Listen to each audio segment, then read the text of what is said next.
And they measure what is a GDP, gross domestic product. You know, I think that G9 or how many G, whatever it is, there is. They measure the so-called success of a nation by, I think it's the production of durable goods. And the durable goods, got any economists here? Things that last over, what is it, 3 years, washing machines, refrigerators, computers, airplanes, tanks, whatever lasts longer than 3 years. And to the degree of your gross domestic product, then you're considered a successful or quote-unquote advanced nation. But here's an interesting thing. There was a Harvard professor, and I've got to get the study. I read it, but I don't have a copy of it. And you think they would have thought of this before. And he took the top 9 industrial nations and found out low and behold. I mean, you can measure, we're not talking, we're not theological, we're not talking magical thinking. You may get that later on, but we're certainly not now. We're just logical. If those are the most advanced nations, those should be the happiest societies. They're the most developed nations. You know, everyone else they think is scratching around in the dirt, suffering. You know, they call it the American dream. You know why they call it the American dream? You have to be asleep to believe it. Think about it. So it is a dream. I come from America. They're not the apex of happiness. They're not dancing on gold lined streets and everybody's happy. Forget it. You can measure a society under stress. There's universal measures. What is the suicide rate? What is the murder rate? What is the incarceration rate? What is the divorce rate? Frankly, we would say, what is the abortion rate? I don't want to be too controversial. But you can measure societies that are in stress. No magical thinking yet, right? Have we said anything that requires a blind leap of faith? You can measure, there are stressors, and you can measure a successful system. What is the juvenile delinquency rate? What is the high school dropout rate? There's all kinds of factors. You can measure, you know, is a society healthy or not? Now, if you take the top, I think the top 9 is the way this Harvard professor, you take the 9 top GDP, gross domestic product, the highest, considered the most economically sophisticated and advanced societies. Top of pile. You measure them by the stressors, divorce rate, crime rate, incarceration, addiction, all the different rates. Guess what? The top 9 are the top most stressed societies. No magical thinking involved here. It's common sense. Therefore, my friend, one of our senior monks speaking at the London School of Economics, said you should stop measuring by GDP, gross domestic product. You should measure by GDH, gross domestic happiness. What is the, and they've done all kinds of studies. And I don't know how to convert to the Singaporean experience, but in America they found, in the USA, that people, you need basic things. You need food, you need shelter, you need health insurance. Of course, every civilized nation except for America, which makes you wonder, is it civilized, has national health care. That's a whole other story. But if you measure, well, I guess I'll say it this way. Well,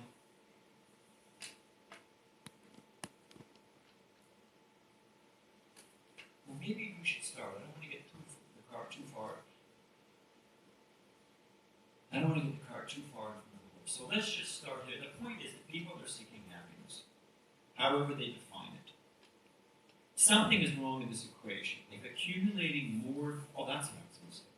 That in the United States, after you get up, you need certain things. You got to have a roof over your house. You got to, a house over your head. You got to have health care. You got to have sufficient food.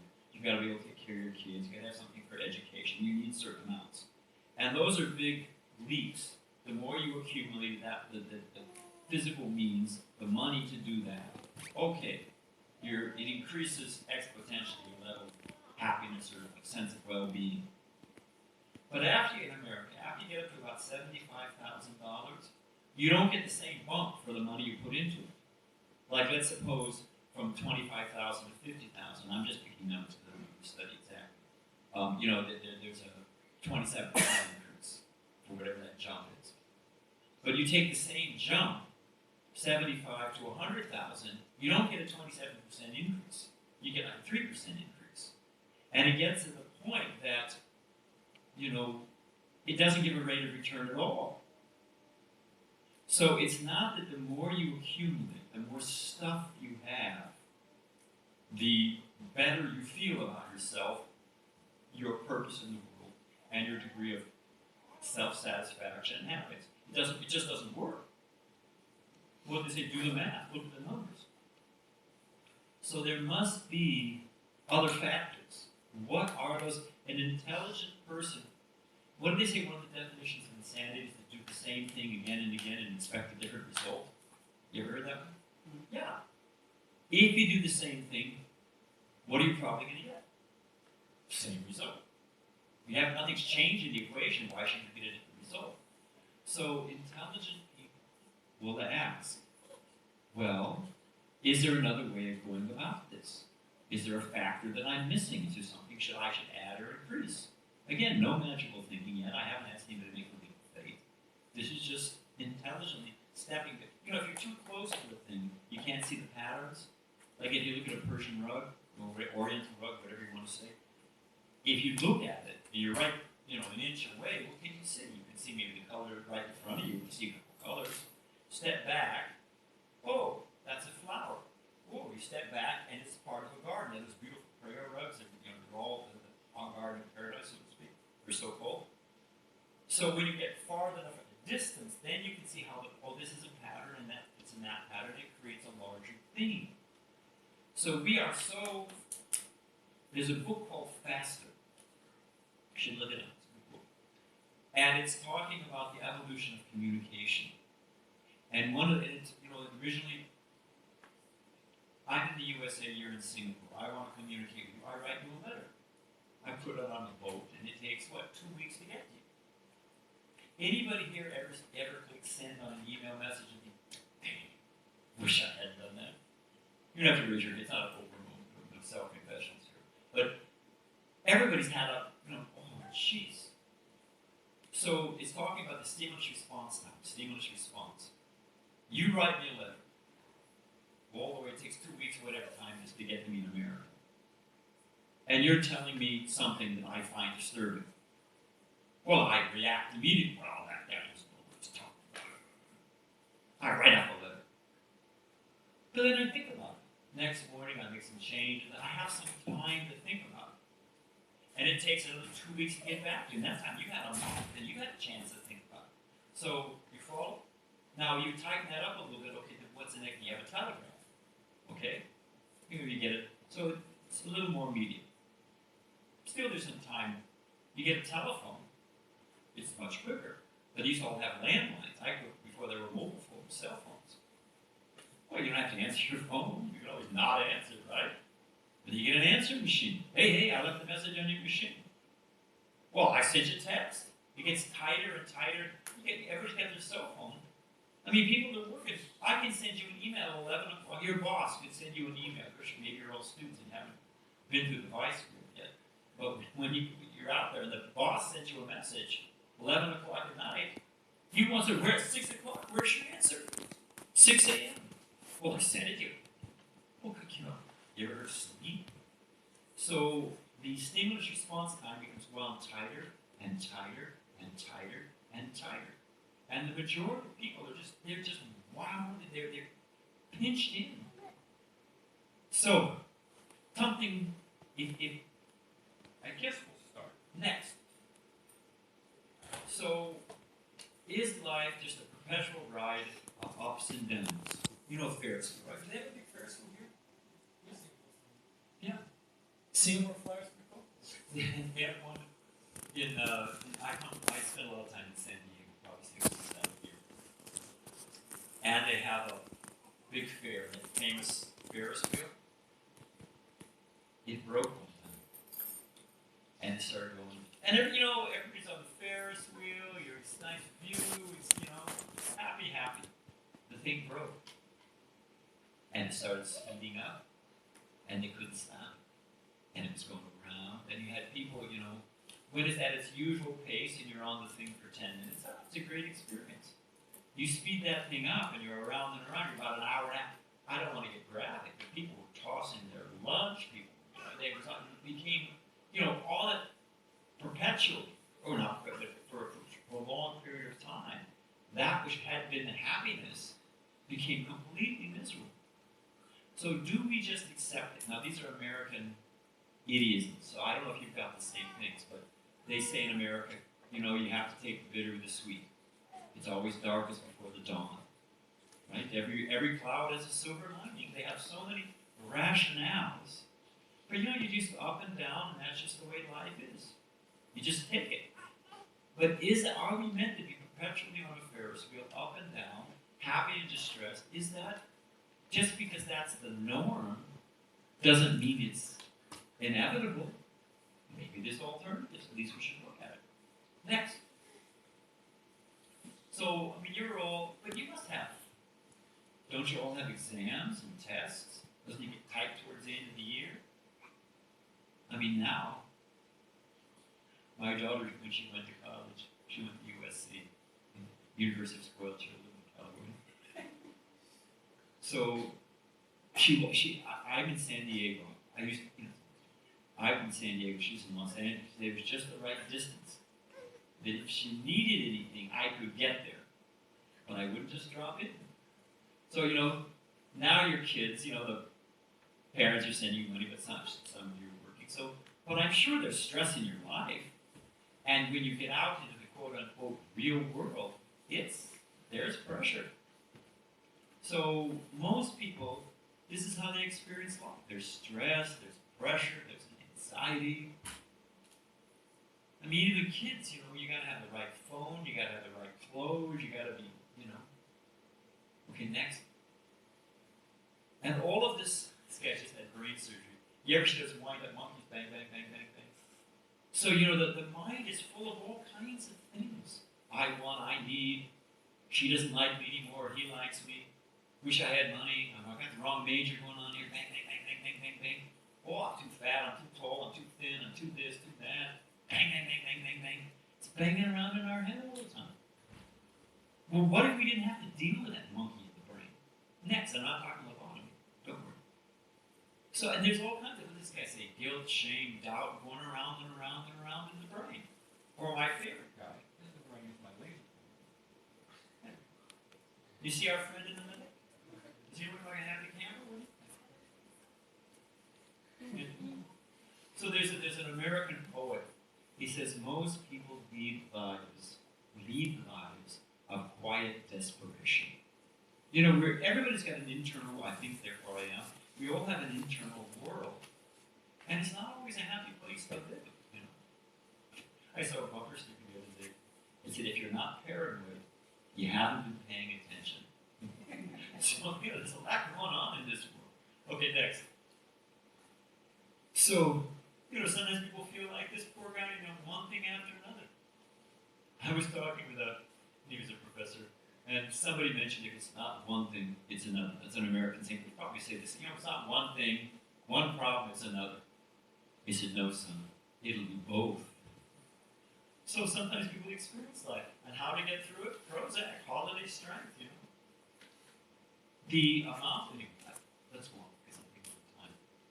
So lust, anger, and greed, these, in the Bhagavad Gita is one of our textbooks spoken by Krishna to Arjuna 5,000 years ago and handed down from master to disciple, master to disciple. Arjuna takes the role of every man, and Krishna is the perfect master. And it's a series of questions and answers. And in that Gita, Krishna points out that, like a cloth, what is a warp and woof of a cloth? We have any weavers here? A loom, picture of a loom with the threads going this way, threads going warp and woof, and then the cloth is woven. So woven through the fabric of our life is lust, anger, greed, enough for everyone's need, not their greed. So if you look at this, I mean, here's what we want. When China first opened up, so whenever that was talking to one businessman. He was retired. He said, "I'm retired too soon." I said, "Why?" He said, "Think of it, 1 billion consumer units." He wasn't thinking living, breathing human beings. He was thinking, all those senses I can titillate with useless items. They don't know that. You watch kids. Kids are like minding their own, but they're playing with a cardboard box, they're playing with sticks, they invent their own games, they're having a great time. Put a television or cable or whatever it is, and they're advertising the latest. "Oh, I need one of those. I want you. Wait a minute. They didn't want it. It's very insidious that I remember when I was a kid, I asked my father, this is when television, believe it or not, first went to color. It was a big deal. And I remember asking my father, I said, "We're getting this for free. This is so nice. This television is coming into our house with all my favorite shows." He said, "It's not free. Did you notice those commercials? Why are those commercials in there?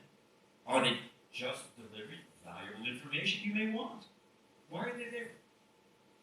To stimulate all kinds of insecurities and desires and demands. You thought you were happy. No, man, you don't have the latest whiz-bang. I don't know. What's the phone that catches on fire now? Is it the Samsung 7 something or whatever? Did you know? Does it catch on fire? Huh? The battery catches on fire. The battery catches on fire. The rest of the phone's on fire. I don't think they're separate experiences. So the point is, I gotta get the newest, the latest. What the iPhones are up to what? i7? Yeah. Why are they doing that? Why don't they have a phone jack in there? An earphone jack. Because they want you to buy them. They're expensive earphones. It's not a benevolent, we're giving you a better experience. Forget it. If you believe that, the American dream, you are asleep at the wheel. They're just trying to figure out, like, you take a cloth and wring all the water out of it. They're just trying to wring every single penny they can out of you. And they're always coming up with new ways how to wring a little bit more out of you. So many wants, and they're creating. This businessman, he's like, "I'm not criticizing business. We need business. Don't get me wrong." But his mantra was, create a need, then fill it. I mean, if you think about it, it's quite insidious. You're minding your own business, and then he says, "Oh yeah, you think you're happy. You think, but you don't have this. You really need this." And yes, I just happen to have one on hand, on sale today. So next. And we're full of hankering and lamenting. These are according to the Vedic psychology. You don't have Bible and biblical, Quran, Quranic. So we say Vedic comes from the Vedic text, the Vedas. So in the Vedic text, they describe the human condition, generally speaking, as in one of these two states, either hankering or lamenting. Either I'm dreaming, I want this, I want this, I want this. And then when you've got it, you're completely in anxiety about maintaining it. What is the Buddhist thing? Nothing is certain but change. And Krishna says in the Gita, I mentioned the Gita earlier, that this world is constantly mutable. Even in the law of physics, everything's in a state of flux. And there's a law of entropy, when it's running, everything is by the law of friction is wearing out. So everything in this world starts off, it grows, it matures, it reaches a culmination, it declines, dissolution, or death. Whether it's a philosophical system, whether it's a physical building, whether it's our body, it's going through this cycle. And it all ends up dust to dust, ashes to ashes. That's where it's going. Sorry, but there it is. So here's this guy hankering and lamenting, and he has a bucket list, things to do before I die. And if you look at the guy, he's probably got a Savile Row suit on there, he's got a nice haircut, he's got a nice matching tie, he's in very good shape. But he's got a whole list of things. I didn't see the Taj Mahal, I didn't go hang diving, and so many things I didn't do yet. You can't, he's got this long list. Somebody sent me a cartoon, and it's death personified. And he's standing, obviously, there's a guy in the businessman, and he's looking at his daytime. And they're obviously setting up an appointment. And the guy's saying, no, Thursday doesn't work out either. How about never? Does never work for you? But it's inevitable. You can't. This life is a finite period. So we're either hankering or lamenting. If you study the mind, next, I think it's next. Yeah. It's either accepting or rejecting, favorable or unfavorable. This is favorable, this is unfavorable. These conditions are favorable, these conditions are unfavorable. We're always calculating. I was talking to a pilot on the plane, and he was telling me that the plane course corrects. And I forget what the numbers, but it's an amazing number. It's like 700 times per minute. The plane will course correct. Because there's gravity, there's wind speed, there's all kinds of things that are constantly affecting the plane. And it's always course to go in a straight line. It doesn't just set it and the guy goes to sleep. It's constant course correction. We are going through life constantly course correcting. Is this favorable? Is this acceptable? Do I want this? Do I need more? Can I lose this? And the brain, that monkey banging in the brain, that's our condition. Accepting and rejecting. So, and just like, yeah, you can see another one here. That's so many things are coming, and it's just putting in two colors, blue balls, red balls, green balls. So we're always sorting out our experience. Is this titillating my senses? Does this seem, is my tongue on fire? Buddha gives his fire sermon. That the eye is on fire, the ears are on fire, the tongue is on fire. All the senses are constantly seeking. They're burning with desire. And we're constantly trying to balance them. Next. I like this. What is it? Get rich, get happy now. Just win that lottery. I saw a bumper sticker that said, those who say money can't buy happiness don't know where to shop. But the fact of the matter, this is another factoid. You can Google it. The winners of the Massachusetts state lottery. It's, one of the states in the United States. And there were people who won over $1 million. They interviewed those who won over $1 million. Of almost 73% of those who won, and they interviewed something like the last, I don't know, what it was 100 or whatever. It was a large number, a good segment. Wish they'd never won the money. What? Well, the wife had plastic surgery and changed her look and dumped the guy and ran off with the guy next door. Or the other guy, spent all of his time, playing golf and this and that, and, more and more didn't make him happy. People say what they lose is their friends. You never know who your friends are. You have all that money. Are they there just because of what you can provide for them? If you lose your money, will they still be your friends? So, and your old friends don't want to associate. You're too cool for them. They can't keep the pace up. They just want to hang out, at the local pub, and you're flying it, whatever. So it's completely disorderly. And they said, I wish we'd never gotten the money. Now all my dimwit relatives came out of the woodwork. They all want a loan for this and that. If I don't give them the money, they're all angry. It was horrible.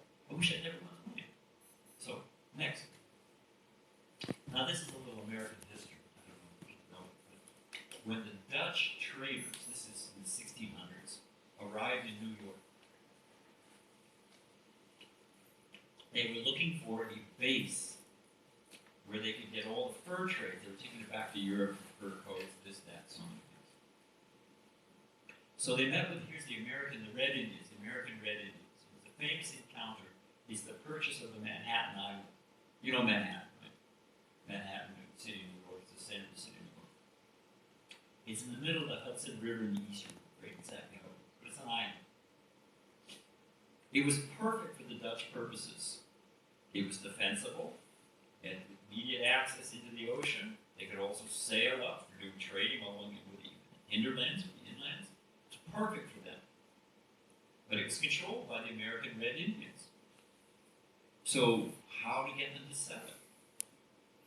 So they came with this treasure trove. All of these are plastic trinkets. Cost them a minimum amount of money. But value has to do with rarity. It's often, why is gold valuable? Because it's rare. So rarity. So these things were never seen in America. So it was considered by the Red Indians a very valuable thing. So the Dutch traders purchased Manhattan Island for trinkets, for practically nothing. from the American Red Indians. And they thought, geez, these American Indians are really dummies. We've given them just trinkets, and they've given us this essential trading port. Man, did we get a good deal. Now, you know what the American Red Indians thought? They thought, we've got a whole continent. You know, because the concept of owning land, you know, oh, dead and gone, the land sellers. They hadn't wrapped their mind around, you know, John Locke's principle of ownership. They didn't quite get into all that. So they got a whole continent. This thing is, there's not any game on it. We never go out there. It's full of mosquitoes. It's a worthless piece of rock that we never even use. And these things were very valuable in their culture. Something brand new, the chief would wear it, very impressive. So each party thought they got something very valuable. The same exchange, but on each side, they thought the other party was really a dummy, and they really got the good deal. So as it says here, it's all in how you measure values in the eye of the individual. So how do we measure worth? How do we, because we're talking about happiness, and happiness is measured by ourself, what our experience is. Next. What's our point of reference? Are we this body? Are we just this physical, you know, lump moving around? And if we can fill the belly, is that happiness? Titillate the senses, is that happiness?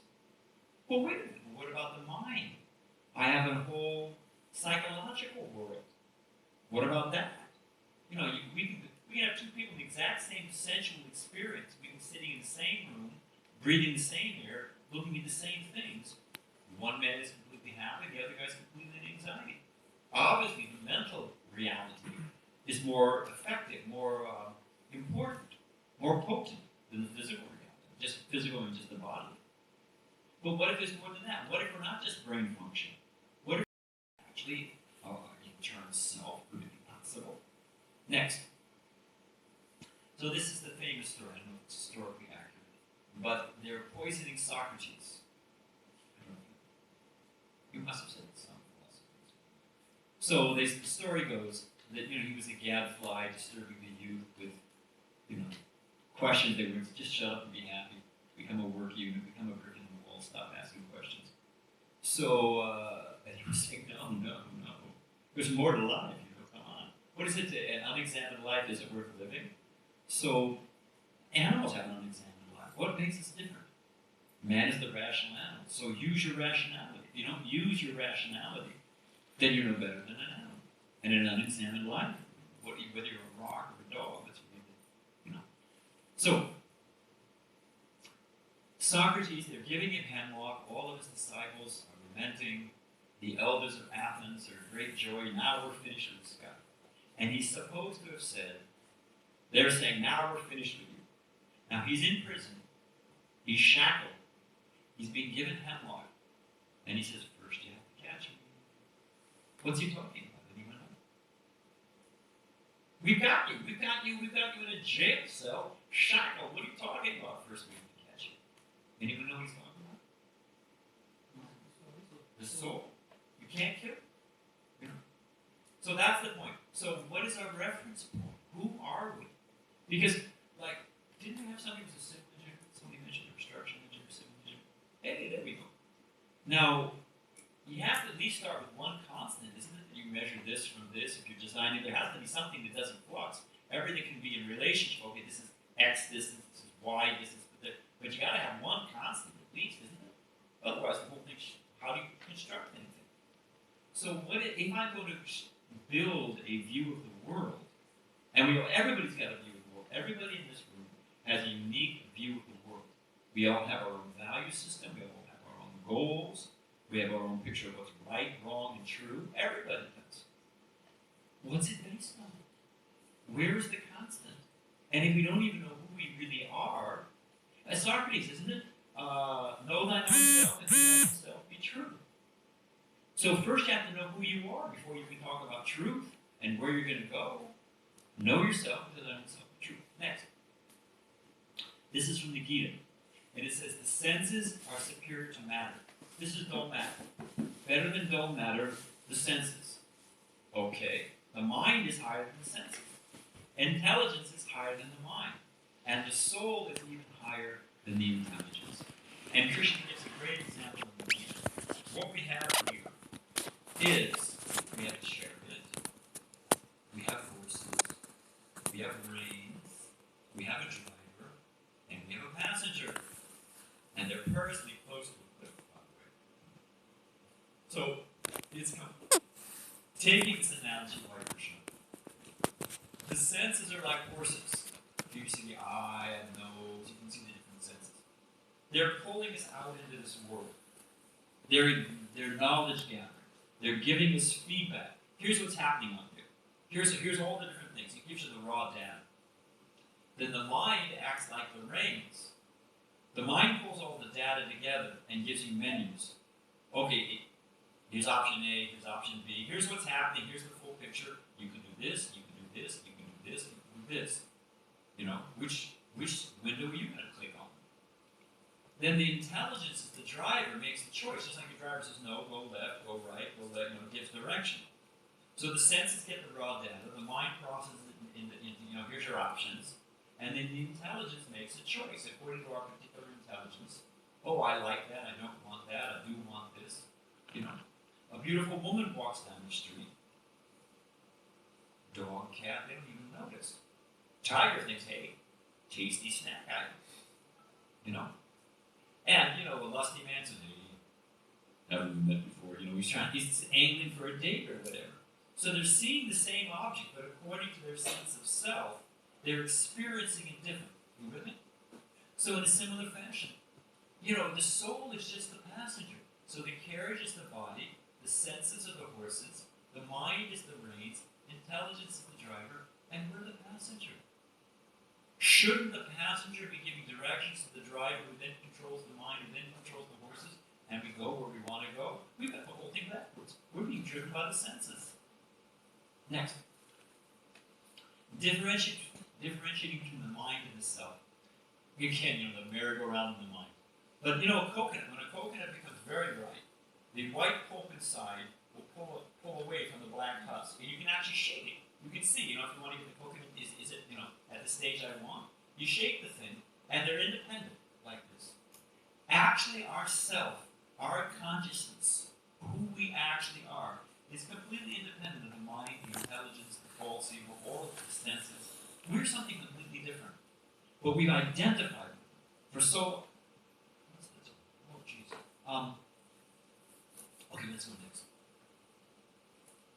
So this is another verse in the Gita. For one who's conquered the mind is the best of friends. But for one who's failed to do so, one's mind will remain the greatest enemy. It's projecting, anger, lust, greed, hankering, lamenting, I want this, I didn't get this, I need this, I lost that. And so the mind is just badgering us left and right. And we're just along for the ride. Next.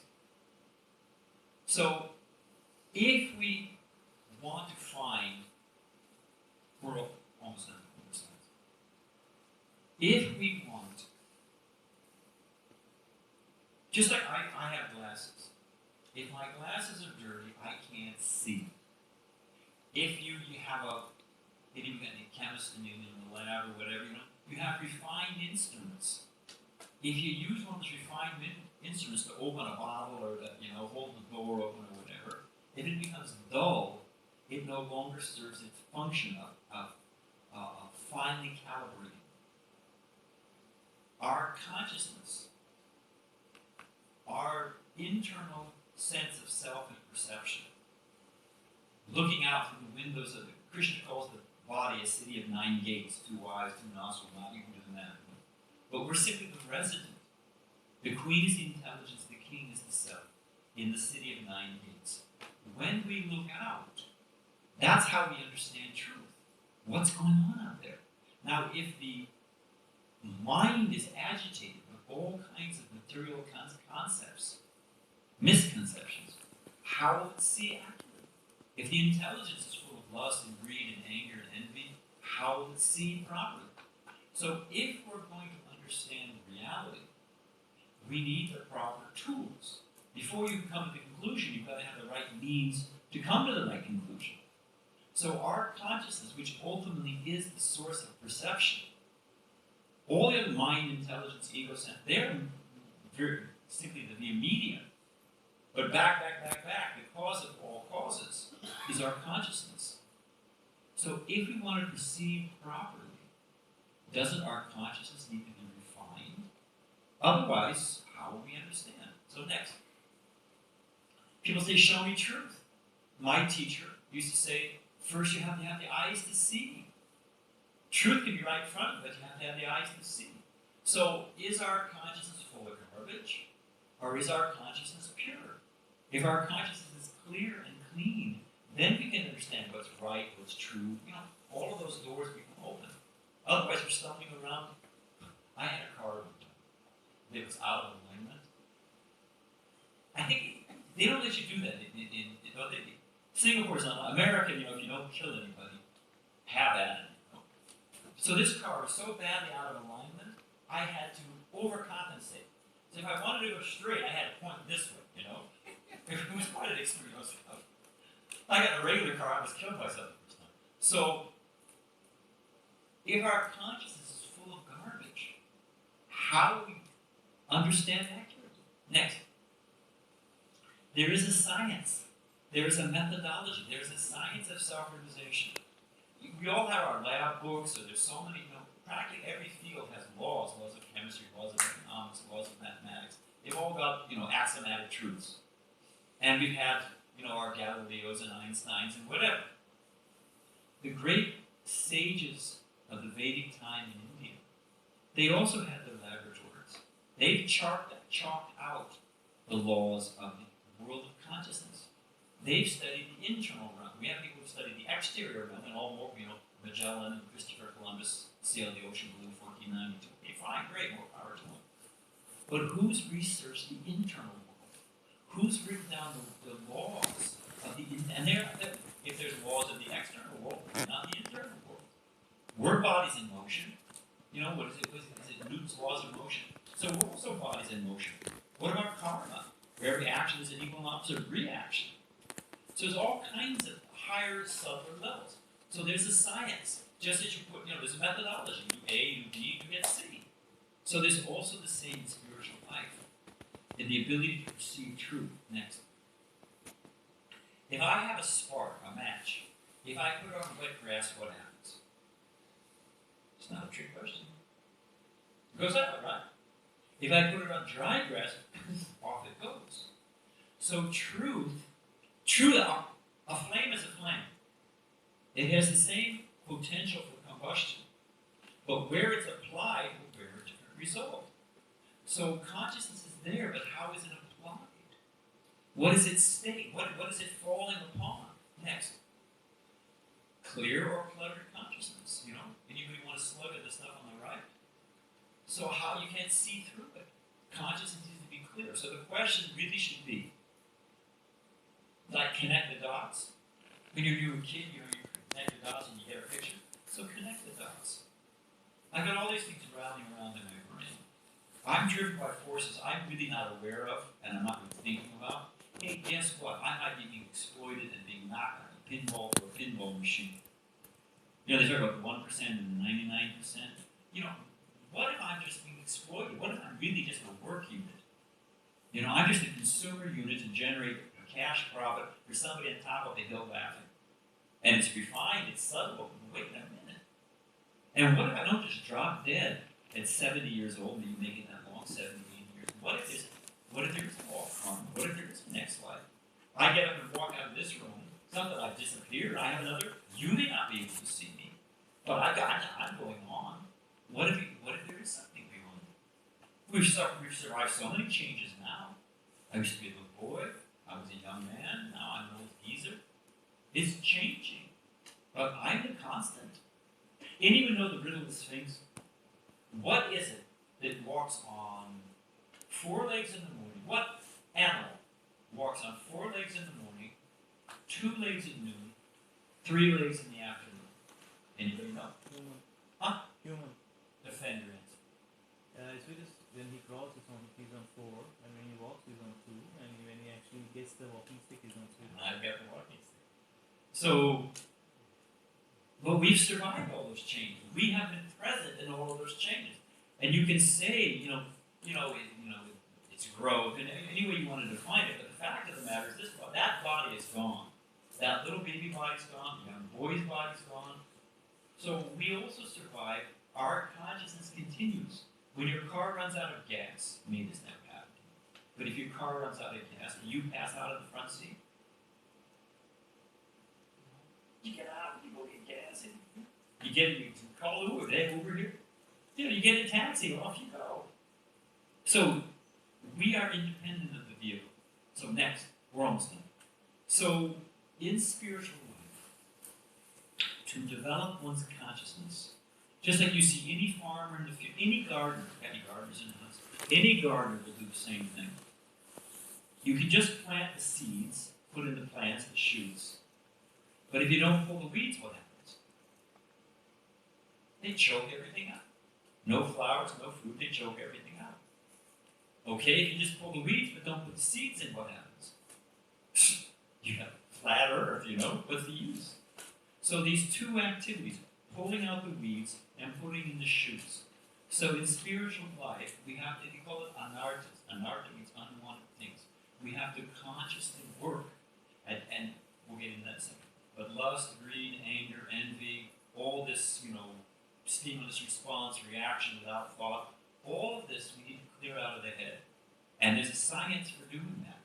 And we also have to be planting spiritual truth, spiritual knowledge, profound truth. Next.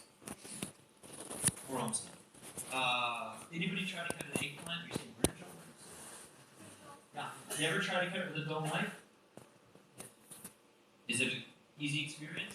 You're sawing away. You can lose your thumb, You need a sharp knife to cut through it. Our consciousness needs to be sharp. These are simple things. And there's so many reasons. Truth, absolute truth, is true in all levels. Like if I drop a rock, picture a pond, picture my dropping a rock, and picture concentric circles radiating out. You with me? So what's true on the physical level is true on the material level, is true on the intellectual level, is true on the sensual level, is true on the spiritual level. I mean, if you don't eat meat and all these nasty, it's better for your health, so many things, Anyway, the Vedas divide things into three categories: goodness, passion, and ignorance. And there's foods that are in the mode of ignorance. Meat, which has been dead for 2 weeks minimum, dyed red. I don't even want to get into it. Dismembered body parts. We were stuffing bones and feathers in there. We haven't evolved past Cro-Magnon. And eggs, I don't want to get into it, what they are. So many different things. Onions and garlic. Those of us who have monks throughout time, they don't eat onions and garlic. Why? Because this agitates the mind. It makes it passionate. It makes it very, on the edge, full of anger and love. It's right under you. Just turn the burner off it goes. It's the reason we avoid it. There's so many. So, eating meat, fish, and eggs. Intoxication. I saw a t-shirt the other day. It said, instant idiot, just add alcohol. I was thinking, way to go, man. So, if one's actually serious about understanding truth, what's really going on here? I've got to clear away all the clutter. And these are some easy steps. These are how to do methodology. I don't expect all of you to do it. But I'm just saying, if you try it. What do they say? Buy it or your money back guarantee. Try it for 3 months. Try these things for 3 months. Try it for a month, but let's give it a real test. I mean, you're investing how many years in college education? 4 years minimum. That's just undergrad. Forget master's and PhD, which means hierarchy or permanent humility disorder or insomnia. Oh, we're all for education. But my point is, you invest 4 years, 6 years, 8 to 10 years in a career. We invest so much time. We're saying while you do everything else, do it, no problem. But try these practices in your life. And what do you say? Your money back guarantee? Try it for 3 months or karmic back guarantee. You can always stop. But you will find a profound difference in how you perceive the world. Your happiness level. Just these simple things. So eating meat, fish, eggs, intoxication, gambling, absorption in sex. I mean, practically every woman that was white, what did she look like? Her clothes. I mean, it's a horrible way to have a mind that's an predatory animal. So, next. So that's pulling out weeds. Here's a positive thing. And you'll find that in practically every genuine spiritual tradition, the Catholics chant rosary, Buddhists chant mantras on beads, and Jewish people, they're also chanting on beads the names of God. Catholics are chanting rosary, I didn't say it. So this process of meditating on sacred mantras by chanting on beads, it's a tradition, it's universal. And it works. It has mantra. You heard the word mantra. Man means mind, and one of them means tra means to deliver, to expand, to relieve. So it's that which brings the mind from whatever the rat trap, merry-go-round we're on. It pulls you out of that and brings you to a higher state. If you associate with something that's pure, it has a pure effect on you. So, of course, this is many years ago. I first met my spiritual master in 1969. And let me tell you, America was white, Anglo-Saxon, Christian. I mean, you have no idea how. If you told someone you were a vegetarian, they'd say, "Oh, is that a political party?" They'd think like libertarian. They were shocked by such a thing. You know, how is it possible? You say, "No, it's a type of yoga. It's yogurt. I'll eat yogurt." So, boy, back up, try it again. You know, there's an old joke that a man's trying to explain that reincarnation, transmigration of the self. And he's explaining that if you act piously, that in your next life, you're born in a more elevated state. His friend says, "Oh, like Colorado? That's where the Rocky Mountains are, the state." It's okay, back up, try it again. So, they used to think brainwashing. And my spiritual master, he would take terms, and he would see them, he's looking at it fresh. He said, somebody said, this mantra meditation, this is brainwashing. He said, if the brain is dirty, shouldn't you wash it? If you think about it. So the average American under hypnosis can remember over 357 commercial jingles. And think about Nike is the real thing, or Coke is the real thing, right? What real thing? It's fizzy sugar water. You leave it open, it goes flat. It's the furthest thing. Rots your teeth. It's the furthest thing from the real thing. Nike, just do it. Hey, wait a minute. Should you think before don't, oh, here's a clip, I'll just jump off it, Should you think? You should just do it, But my point is that the mind is full of all kinds of things. It's just rattling around in the brain. So this mantra meditation clears that. Okay, next.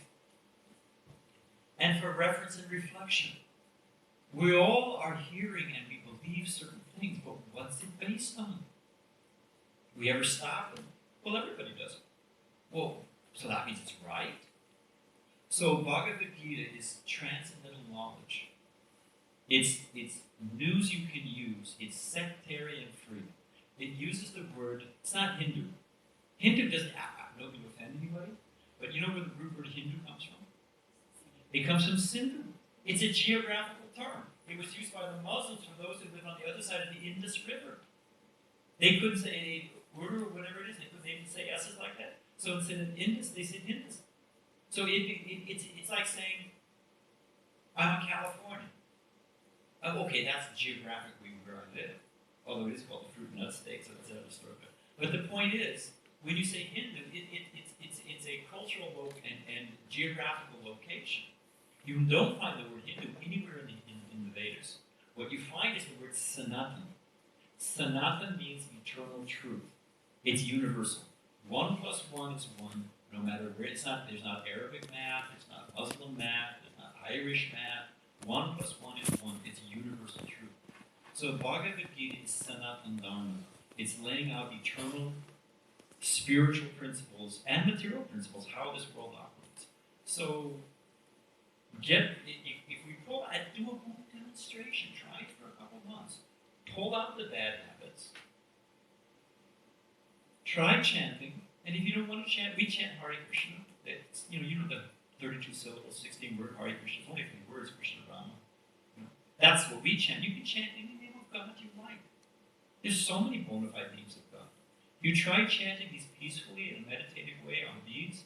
One of the reasons for beads is to use the sense of touch.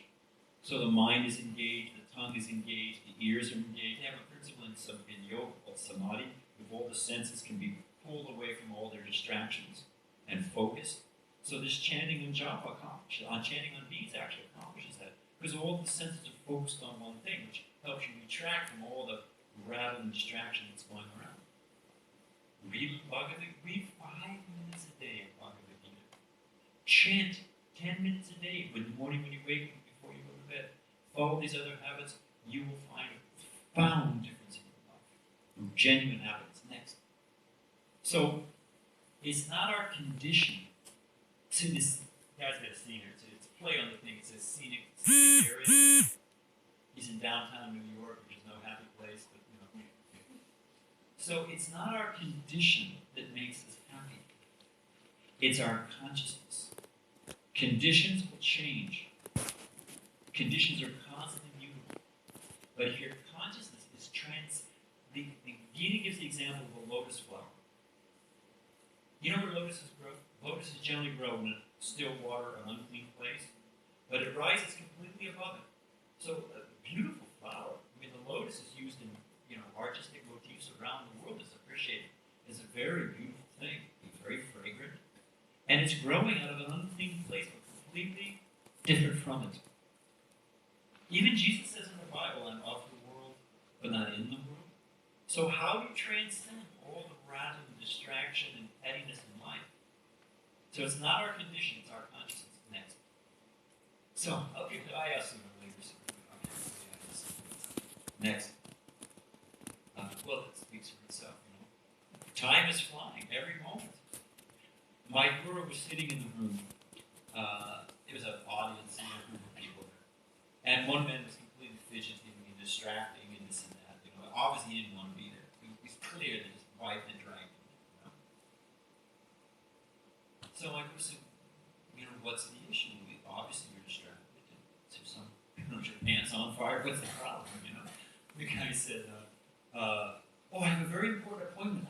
I can't miss it. I have a very important appointment. I can't be late. All you do is watch. My guru said, you have only one appointment, and you will not miss it. Anyone know what that appointment is? And you're not going to miss it. Sorry. You can tell death for sunlight. No, Thursday doesn't work for me. How about never? Okay, next. So the choice is ours. Do we just follow blindly? With all these things rattling around in our brain, without any detached analysis. What is the result of all this? Where is this going to lead me? What's it based on? Is this all there is? So, or we can just blindly keep going around and around and around. Next. It says in the Vedas, only 2 types of people are happy in this world. And it gives the example of the introspective sage, which all of you can become. It's not a dress style, it's not a haircut, it's not a particular, Arjuna. I think most of you know Bhagavad Gita. Krishna speaking of Bhagavad Gita of Arjuna. Arjuna was married. He was a prince. He was engaged. He was a warrior defending the innocent. So he was a man of the world. Yet he was considered one of the greatest realized persons, so much so that Krishna is speaking to him. So it's not exactly what we're doing in our role in life. You can be a husband, you can be a wife, you can be a student, you can be a doctor, you can be a street sweeper, it doesn't matter. But it's your consciousness. So those who are actually acting in knowledge are the fool. I saw a guy the other day who was buying some restaurant equipment. So we had to go down to the restaurant district. This is our temple in Los Angeles. Because we're eating the wrong stuff. We bought a restaurant, Krishna Prasad, nice restaurant. It helps support the temple and we get nice vegetarian food. Krishna Prasad. So, we're down in the restaurant area. It's kind of a rough neighborhood. There was a guy passed out. But he was singing. He was, he said, hey, you got $5, It's going to have the guy $5. What's he going to do with it? It's not going to help him. He's going to go buy some Jack Daniels or whatever he's going to do with it, So, a fool really isn't happy. It's a fool's happiness. So really the only person that's happy in this world is a suffering person who's acting on intelligence, spiritual intelligence. Next. So there we are, we're done. So we can click on the house lights and see if there's any questions or any comments. Do we have house lights? And I'll sit up here. We'll take 10 minutes to see if there's any questions. And then do we have a meal on? You're in the home stretch, my friend. understand that, you'll be good to go. Now, this is somebody's phone. You want somebody to step on it?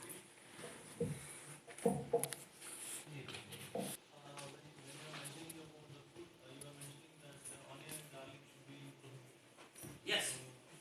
What is the medical significance of that and spiritual significance and why we should not eat that? I was waiting for the onion apple to rise. Because there's so many subtle factors. Suppose there's a situation that is the result of 14 factors, and you only know 8. Are you going to be able to properly analyze that? So we're thinking that only if something can be measured by my blunt mechanical senses is true. But there's subtle, an opera singer's voice can crack glass. So that's a simple example of sound that has, an effect. What is the shortest distance between 2 points? It's not a trick question. Come on. What is the shortest distance between 2 points? Not always. You're right. If I'm on 2 dimensions, a straight from point A, I can't see my hand, but from point A to point B, a straight line is the shortest thing, right? What if I get a 3rd dimension? What if I put Mount Sumera or Mount Kailash or the Himalayas there? All of a sudden, the shortest distance is a curved line, isn't it? Rather than going up and down. As soon as you add another factor, the whole picture changes. You with me? So in the same fashion, there are subtle factors. So onions, we had one of our monks who had epilepsy. And he went to a Chinese Ayurvedic doctor who was also a Western doctor. That's a rare combination. This guy was a smart guy. And for a month, he was on a garlic fast. I mean, living in the ashram was tough. The guy smelled like a Greek salad. And he was like, hold on, But the garlic actually cleansed his system. So garlic, on one level, has medicinal purposes. If you have a specific disease, just mentioned in the Vedas, if you have a particular disease for a particular cure, it can be used medicinally. They've been using the Vedas arsenic in, very, very tight. It's to stimulate the heart. Or use it in the wrong amount, bye-bye. So, things may have one effect on one level and have another effect on another level. And if one is trying to be subtle, I'm trying to give a short answer. Anybody who's an artist, a painter, there's 3 primary colors. Anyone know the 3 primary colors? Red, blue, and yellow. Red, blue, and yellow. From those 3 colors, you can make every color in the rainbow, isn't it? Yeah, you're mixing them. So the Vedas say there's 3 modes of nature. There's goodness, passion, and ignorance. And they compare them to goodness being yellow, red being passion, and blue being ignorance. And from those 3 combinations, all the different, like 3 times 3 is 9, 9 times 9 is 81, you get all the varieties in this world are basically a combination of those 3 modes. Foods are in those modes, activities are in those modes, determinations. All determination that can't go beyond dreaming. That's in the mode of ignorance. Determination that's flickering. That's in the mode of passion. Determination that's fixed. That's in the mode of goodness. This is all in the Gita. I tell you, it's the best understanding of human. If you want to understand the psychology of human nature, read the last 6 chapters of Bhagavad Gita. It's profound understanding of human nature. It's the, So, and I don't get a commission for Bhagavad Gita. I'm speaking from a detached position. So, onions and garlic are in the mode of ignorance and passion. And when we eat them, they affect us. They have a subtle psychological effect. They make one more prone to anger, one more prone to lust. Get in a taxi with a driver who eats a lot of onions. Watch how he drives the car. You'll understand what I mean. Any other questions? Yeah. You wish to have. Yes, sir. I've been reading about Buddhism for a year, Mm-hmm. and I wanted to know what's the main difference, the essence Good question. of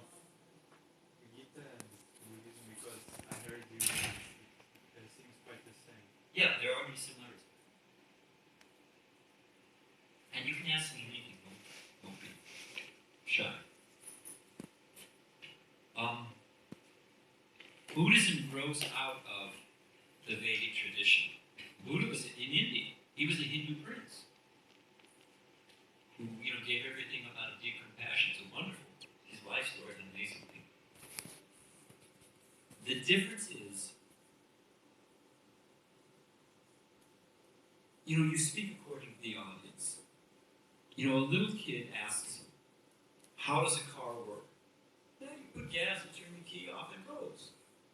You don't explain it's the gas combustion, this engine, and you explain all the physics of the thing. You can't process it. So teachers speak according to the audience. Buddha was speaking according to the audience. And he brought them to certain degrees, to a certain level. The difference is this. Picture a number line. You know a number line? You got zero. You got all the negative numbers. And you got all the positive numbers. Buddhism brings you to zero. Even they say nirvana sunyavadi, it means zero. What is it? Nirvana means finish with work, finish with activity. And the basic principle is this: that if I stop all my negative activities, negative desires, things that are anchoring me to this world, that are causing me to take birth again and again. Well, if only I had been rich, if only I had been famous, if only I had been beautiful, if only I had been president, if only I had been this, if only it only. It says, according to Vedic psychology, at the time of death, our whole life goes before us. And that which we were most attached to, that which we desired the most, we were most attached to, that will propel us to our next body. It's actually a combination. Like, what is it? You ever seen a VW Bug with a Rolls Royce front? With a radiator in front? You ever seen that? In America, doing body shops. So the guy wanted a Rolls. He only had the money for a VW. So he had to get somewhere in between. So we have a karmic account balance. We have positive, pious punya, it's called, pious deeds, and we have what we call papa, or sinful deeds, misdeeds, debts. So we have debts, and we have investment income, whatever you want to call it. And the combination of debts and, pious and impious deeds determines what we can purchase in our next life. So it's a combination of desire and karma determines our next life. And Buddhism, the Eightfold Truth, and what is it, the Four Noble Truths and the Eightfold Path. So, and I'm going to burn the next one. So he's teaching people how to become free from negative activity, how to become free from ego. If there's no more ego, if there's no more sense of passionate self driving one to another birth, then there's no gas in the tank. There's nothing to cause us to take another birth. We've come out of the negative world to zero. And at that time, one ceases to exist, nirvana, one becomes one. There's absolutely no mention in Buddhist teachings. He alludes to it. Just like Jesus himself says, I can tell you many things. He says, I give, strong food to the bold and milk to the babes.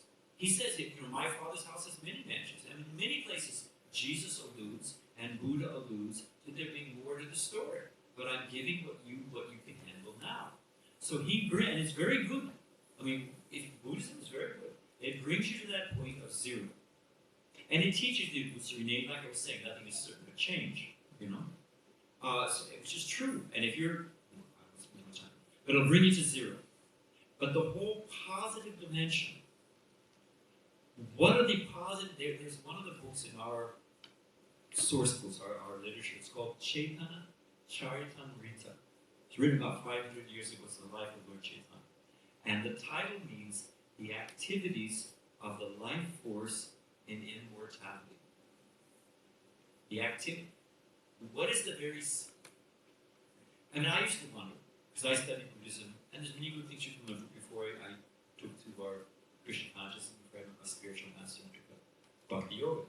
I used to think, but isn't the desire to become desirous a self-centered desire? That's right, what's the sound of one hand clapping? Isn't the desire to become desireless a self-centered desire? But desire has so many negative applications. Well, what about the positive application of desire? What about pure desire to serve the absolute truth, to serve the supreme? What about if one knows, when the sun comes up, everything becomes clear. I can walk out here at night in Singapore with a flashlight. What will I see? I can see whatever pin light I can poke. But when the sun comes up, everything is seen.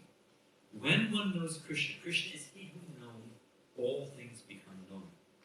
If one becomes a pure understanding of Krishna consciousness, of pure God consciousness, Krishna consciousness, love of Krishna, he knows how to love every living entity.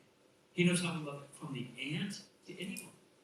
One feels a servant of all mankind, of all humankind. My guru was sitting, I was there, was sitting in a room.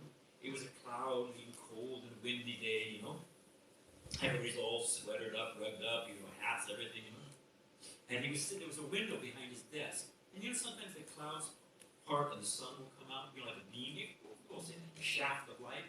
It was just like the movies. It came right through the window, it was about 4 foot by 4 foot. It was bathed in this beam of gold. All the rest of it, we were in darkness, figuratively and literally. We were in darkness, and he was in this beam of light. And he never missed a thing, so picking up on the mood, my guru said, yes.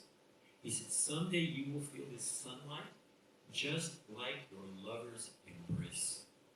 So someone who's in pure Krishna consciousness, pure God consciousness, Krishna says, I'm the light of the sun and the moon. I'm the pure taste of the water. I'm the original fragrance of the earth. I'm the ability of man. So one sees Krishna working everywhere. My guru said, you think you're sitting on the floor? He said, I'm sitting in the hand of Krishna. So for someone, that whole realm of positive experience of the self, of the soul, Buddha doesn't get into. He just doesn't, because the audience wasn't ready. There's a progression in truth. I'll give you another example, and then you can ask your next question. So this is an example. It's not accurate. Don't buy this. I've taken this little shutter, and first off, there's just oneness, right? This floor. It's a visual thing. I don't know if you can see it. Just this floor. Now I take this. Now there's duality. Now there's an inside and an outside, isn't it? There's a separation. There's a differentiation. There's duality. Two instead of one. If I remove this, it all becomes one, isn't it?